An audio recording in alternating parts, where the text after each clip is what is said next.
আসসালামু আলাইকুম। আশা করি সবাই ভালো আছেন। আজকে আমরা গ্রামার ম্যারাথন যেই কোর্সটা শুরু করেছি, গ্রামার ফাউন্ডেশন, এটার হচ্ছে অষ্টম ক্লাস 8, এবং এটা ফোকাস কি প্রিলিমিনারি রিটেন ভাইভা। প্রত্যেকটা স্টেপে জব এক্সামের এখন দেখা যাচ্ছে যে বেশিরভাগ জব এখন 3টা স্টেপে হয়, প্রিলিমিনারি, তারপরে রিটেন এক্সাম, তারপরে আপনার ভাইভা। সো প্রত্যেকটা জব, বাংলাদেশে যত জব আছে সব ক্ষেত্রে ইংলিশে গ্রামারের থেকে প্রশ্ন আসে, এমসিকিউতে আসে, ঠিক আছে। আর তাছাড়া আপনার সব ক্ষেত্রেই তো গ্রামার লাগে, আপনি রিটেনের ক্ষেত্রেও তো গ্রামারে ভুল করলে হবে না, ভাইভাতেও আপনি ভুল ইংরেজি বললে হবে না। তো এই কারণে প্রত্যেকটা সেকশনেই কাজে দিবে এরকম করে গ্রামার ফাউন্ডেশন আমরা শিখছি। আজকে সেটার অষ্টম ক্লাস করব, টেন্স বেসড সেন্টেন্স কারেকশন। টেন্সের উপরে ভিত্তি করে কারেকশনে যেসব আসে, কারেকশন রিলেটেড প্রশ্ন আসে জব এক্সামে, সেটা শিখব। চলুন আর দেরি না করে আমরা ক্লাসে চলে যাই। আচ্ছা, তাহলে class 8 tense based sentence correction পরীক্ষাতে এমসিকিউতে এটা আসছে। আসলে জিম্যাট হচ্ছে রুট, জিম্যাটে সেন্টেন্স কারেকশন থাকে। জিম্যাট এক্সাম তো শুনেছি আমরা, তাই না? গ্র্যাজুয়েট কি এটা ম্যানেজমেন্ট অ্যাডমিশন টেস্ট, এরকম ইলাবোরেশনটা এরকম, বাট নিমনিক হচ্ছে কি অ্যাক্রোনিম হচ্ছে জিম্যাট। এটা হচ্ছে এমবিএ যারা করতে চায় তাদের জন্য।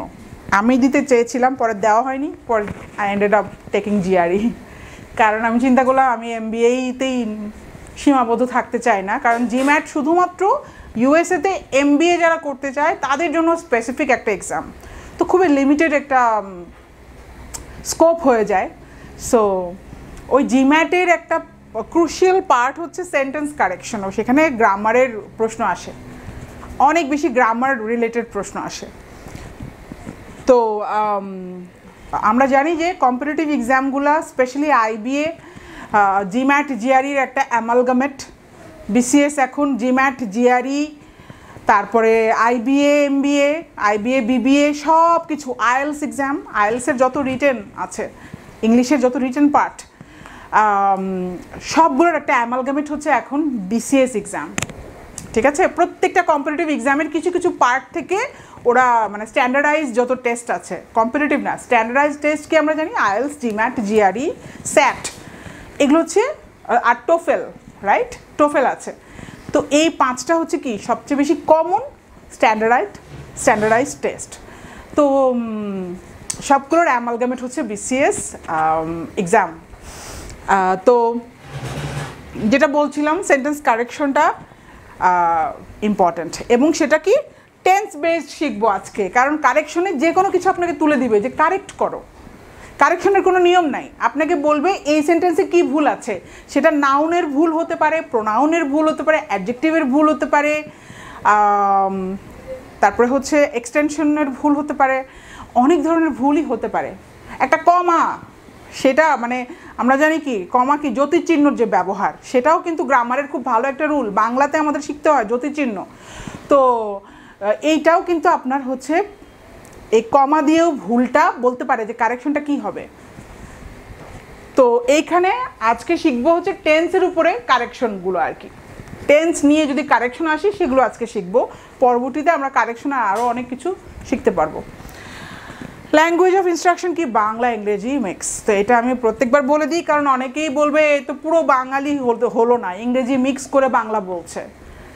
আমরা নর্মালি কিন্তু মিক্স করেই কথা বলি, দেখা যায় সব আমরা পরিভাষা জানি না। সো বাংলা ইংরেজি দোনোটা ভাষাই ব্যবহার আমি করব। আচ্ছা, অবজেক্টিভ হচ্ছে আইডেন্টিফাই। আচ্ছা, এই ক্লাসের অবজেক্টিভ কি, এই ক্লাস থেকে আমরা কি শিখব? আইডেন্টিফাই এবং correct common tense errors in English sentences. আমরা আইডেন্টিফাই করব এবং কারেক্ট করব, মানে সঠিক করব হচ্ছে কি কমন টেন্সের ভুলগুলা। টেন্সের ভিতরে যেগুলো কমনলি যে ভুলগুলো দেখা যায় সেগুলো হচ্ছে আমরা আইডেন্টিফাই, চিহ্নিত করব, তারপরে কারেক্ট করব। এবং কিভাবে করব দেখেন, using your previous knowledge of past, present and future tenses. আমাদের আসলে কিভাবে আমরা কারেক্ট করব, আমাদের আগের নলেজ আছে না যে পাস্ট, প্রেজেন্ট এবং ফিউচার টেন্সের নিয়মগুলা, সেই নিয়মগুলো আমরা শিখেছি। তো তো ওই নিয়মগুলা শেখার পরে এখন আমরা কাজে লাগাবো কারেকশন। ঠিক আছে, আমরা তো গত ক্লাসে কভার করেছি past tense, present tense, future tense, আমরা আগের ক্লাসগুলোতে কভার করে ফেলেছি। আচ্ছা চলুন শুরু করি। Why is this important? কেন এটা ইম্পর্ট্যান্ট? আমরা যে আজকে যে ক্লাসটা করব এটা কেন ইম্পর্ট্যান্ট?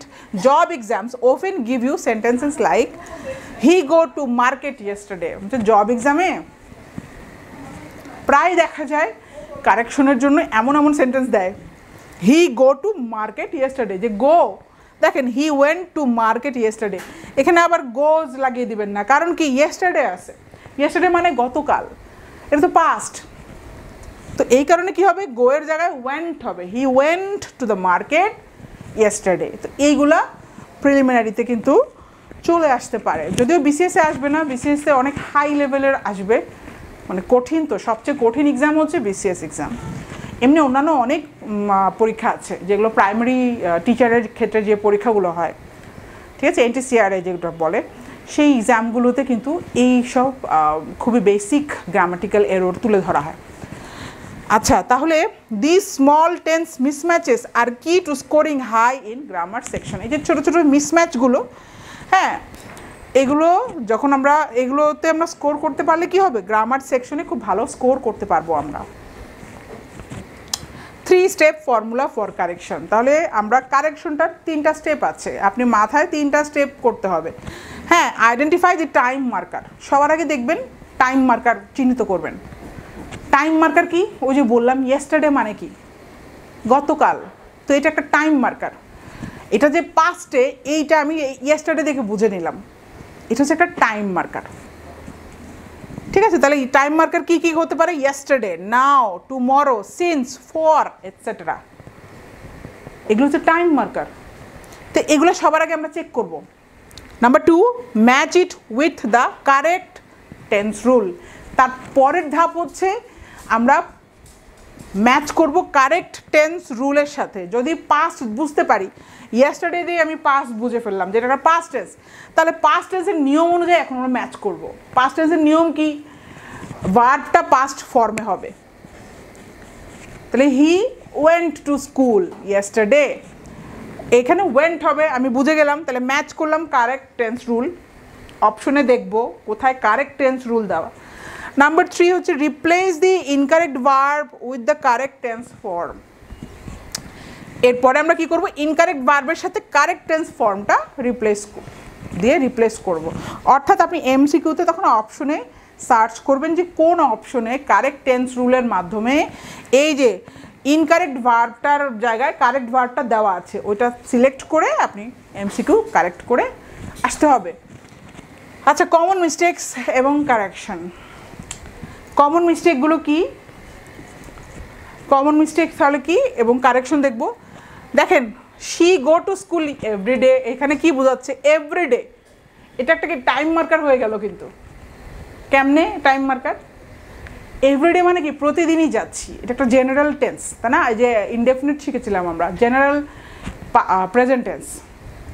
যখন একটা রেগুলার একটা সাধারণ ঘটনা বোঝায়, মানে কি আমি প্রতিদিনই যাই, সো এটা একটা সাধারণ ঘটনা। সাধারণ মানে কি, মূল্যহীন ঘটনা। সাধারণ মানে কিন্তু মূল্যহীন না, সাধারণ মানে এটা সবাই জানে, জেনারেলি অ্যাকসেপ্টেড, সবাই জানে এটা হয়, এটা খুবই ইম্পর্টেন্ট। আসলে সাধারণ ঘটনা মানেই খুবই ইম্পর্টেন্ট ঘটনা। আমরা প্রতিদিন ভাত খাই, তো ভাত খাওয়া কি খুবই সাধারণ ঘটনা? এটা আপনি না খেলে মরে যাবেন, খুবই ইম্পর্টেন্ট। কিন্তু সাধারণ মানে আপনি মূল্যহীন ভেবেন না, সাধারণ মানে যেটা সবাই জানে যে হ্যাঁ এটা হয়, আমি প্রতিদিনই ভাত খাই, and it's very important to me, আমি ভাত না খেলে আমি মারা যাব। So she go to school every day, বোঝাই যাচ্ছে গোটা কি হবে, third person singular she, so এখানে গো হবে না, গোজ হবে, GOES। তাহলে she goes to school every day, present indefinite tense, right? Number 2 দেখেন, দে ওয়াজ প্লেইং ফুটবল, বোঝাই যাচ্ছে ওয়াজ এখানে হবে না, কারণ দে কি একটা প্লুরাল, তাহলে they were playing football, past continuous tense. আমরা জানি কন্টিনিউয়াস টেন্সে কি হয়, ওয়ার হয়, তাই না? এম ইজ আর, কন্টিনিউয়াসের ক্ষেত্রে এগুলো হয়, এম ইজ আর। তাহলে দে যেহেতু আছে তাহলে আর এর জায়গায় যেহেতু পাস্ট সো ওয়্যার হবে, right? They were playing football. I will went to Dhaka tomorrow. এই যে দেখেন, আপনার মনে হচ্ছে কি সবাই পারে? সবাই ভুল করে।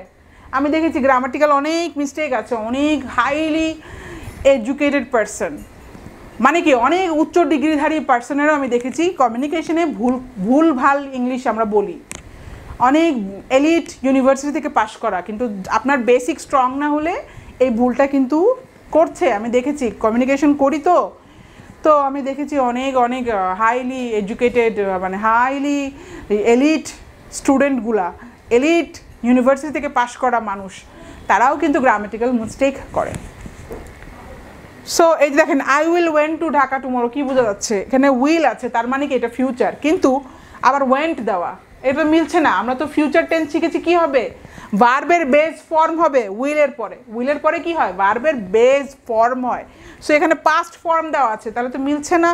So I will go to Dhaka tomorrow, এখানে কি ফিউচার ইনডেফিনিট, এটাকে বলছি ফিউচার ইনডেফিনিট টেন্স। তাহলে ফিউচার ইনডেফিনিট টেন্সের নিয়ম অনুযায়ী আমরা কারেক্ট করে দিলাম, I will go to Dhaka tomorrow. উইলের পরে কি হয়? বেস ফর্ম হয়, ভার্বের বেস ফর্ম হয়। আচ্ছা, তারপরে কি 4 নম্বর দেখি, he has went to the market. কি বোঝা যাচ্ছে? হ্যাজ মানে কি এটা পারফেক্ট টেন্স, বাট তারপর আবার ওয়েন্ট দিয়েছে কেন? হ্যাজের পরে কি হবে? পাস্ট পার্টিসিপল ফর্ম হয়, আমরা এটা জানি, কারণ এই যে present perfect tense, present perfect টেন্সের নিয়ম অনুযায়ী আমরা কি জানি? হ্যাজের পরে হচ্ছে পাস্ট পার্টিসিপল ফর্ম হয়, এটা আমরা আগে শিখেছি প্রেজেন্ট পারফেক্ট টেন্সের নিয়ম অনুযায়ী। তাহলে এখন আমরা সেই অনুযায়ী বসায় দিব বেস ফর্মটা, এখন ভার্বের বেস ফর্মটা আমরা ঠিক করব। He has gone to the market, তাহলে কি হবে? এই যে গনটা কি? পাস্ট পার্টিসিপল, গো, ওয়েন্ট, গন, আমরা শিখেছি। গো হচ্ছে বেস ফর্ম, ওয়েন্ট হচ্ছে পাস্ট, পাস্ট পার্টিসিপল হচ্ছে গন। তাহলে he has gone to the market. তাহলে আই অ্যাম স্টাডি নাও, এটা ভুল। 5 নম্বর দেখেন, আই অ্যাম স্টাডি নাও, এখানে অ্যাম দেখে বুঝতে পারছি এটা কন্টিনিউয়াস, কিন্তু তারপরে ভার্বটা তো ঠিক নাই। ভার্ব হচ্ছে স্টাডি, এটা বেস ফর্ম দেওয়া আছে, ভার্বের বেস ফর্ম তো স্টাডি, কিন্তু আমরা জানি কন্টিনিউয়াসের ক্ষেত্রে কি হয়? আইএনজি যুক্ত হয়, ভার্বের সাথে আইএনজি যুক্ত হয়। তাহলে অ্যাম এর পরে আমরা স্টাডি লিখতে পারবো না, আই অ্যাম স্টাডিং নাও। দেখেন বানানটা খেয়াল করবেন, STUDY ঠিকই আছে, ওয়াইটা কিন্তু আই হয়ে যায়নি, ওয়াইটাই আছে, তারপরে আইএনজি, স্টাডিং নাও। তাহলে কি ওয়াইয়ের পরে কিন্তু আপনি, অনেক ক্ষেত্রে আমরা আই বসিয়ে দিই সরাসরি, ওয়াইটা আপনি কিন্তু ইগনোর করা যাবে না, বানানটা খুবই ভালো মতো চেক করবেন।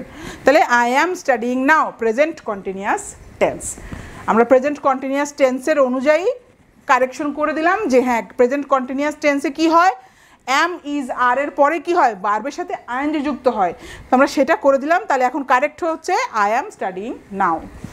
সো এখন আমরা প্র্যাকটিস অ্যাক্টিভিটি, আপনাদের হোমওয়ার্ক হচ্ছে কমেন্টে এই সেন্টেন্সগুলোর কারেকশন করে আমাকে জানাবেন, এবং আমি যারা বেশি বেশি কারেক্ট কমেন্ট করবে তখন আমি লাকি উইনার চুজ করব, ঠিক আছে? যাতে আপনারা একটা ইনসেন্টিভ থাকে যে কেন কমেন্ট করবেন, আমরা তো খুবই লেজি, কমেন্ট করতে চাই না। তাহলে কি প্র্যাকটিস অ্যাক্টিভিটি দেখেন, কারেক্ট দি ফলোয়িং সেন্টেন্সেস। 1 নম্বর হচ্ছে কি করবেন? এই ফলোয়িং সেন্টেন্সগুলো কারেক্ট করবেন, কারেক্ট করে কমেন্ট করবেন। এক হচ্ছে হি ইট রাইস এভরি নাইট, এটা তো ভুল, তাহলে আপনি কারেক্ট করে নাম্বার 1 দিয়ে কারেক্টটা লিখবেন। হি ইট রাইস এভরি নাইট, এটার কারেকশন কী হবে? 1 দিয়ে কারেকশনটা লিখে দিবেন। Number 2, I was go to school yesterday, এটা তো ভুল, তাহলে 2 নাম্বার লিখে কারেক্টটা লিখে দিবেন, কারেক্ট সেন্টেন্স লিখে দিবেন কমেন্টে। 2 হচ্ছে দেখেন, I was go to school yesterday, এটার কারেক্ট কী হবে? 2 লিখে কমেন্ট করবেন। Number 3, they have wrote a letter, এটা ভুল, কারেক্ট লিখবেন, 3 লিখে কারেকশন লিখবেন।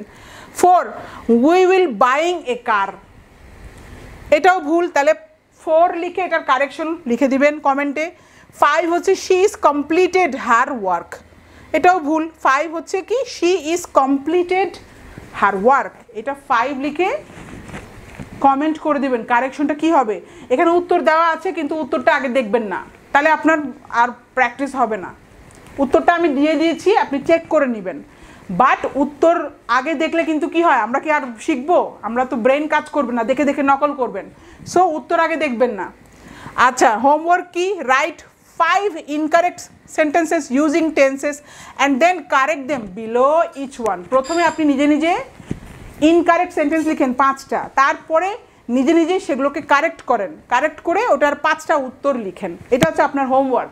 খাতা কলমে প্র্যাকটিস করেন, কারণ আপনি প্র্যাকটিস না করলে আপনি কখনোই আয়ত্ত আনতে পারবেন না গ্রামার। খালি একবার দেখে চলে গেলেন, ভিডিও একবার দেখে চলে গেলেন, তাহলে কিন্তু হবে না। আপনার খাতা কলমে প্র্যাকটিস করতে হবে। 5টা ইনকারেক্ট সেন্টেন্স লিখবেন, তারপরে 5টার কারেকশন আপনি নিজেই করবেন। তারপরে কি বোনাস হচ্ছে explain why each correction was needed.